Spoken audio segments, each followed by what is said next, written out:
পুরুষ কখনো খাওয়ার অভাবে মরে না, থাকার অভাবে মরে না। পুরুষ মরে অবহেলায়, প্রিয়জনের দেওয়া কষ্টে।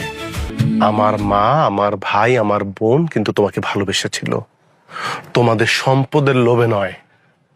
আমি তোমাকে ভালোবাসি শুধুমাত্র এই জন্যই। আমি কিন্তু চাইলে তোমার উপরে সর্বোচ্চ প্রতিশোধ নিতে পারতাম,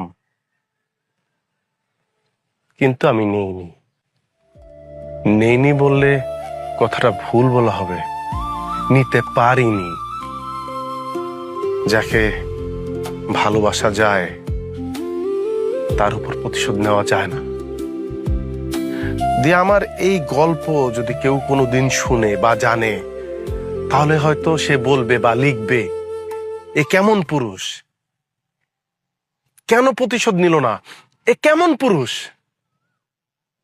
দিয়া পুরুষ এমনই, পুরুষ যাকে একবার ভালোবাসে তার হাজার অন্যায় তো তার উপর প্রতিশোধ নিতে পারে না।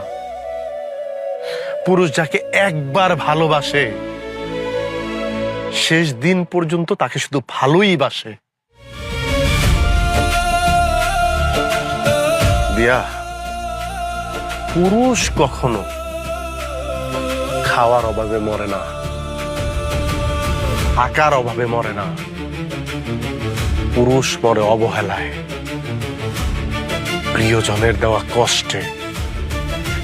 আর সেই কষ্ট যদি দেয় প্রিয়তমা স্ত্রী,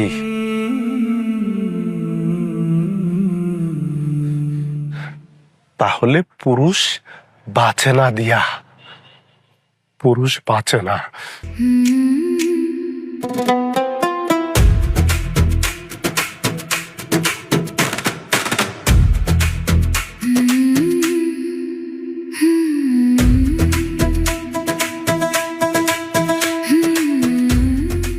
শাহিদ, প্রতিটা মেয়েরই স্বপ্ন থাকে, সুন্দর একটা সংসারের স্বপ্ন।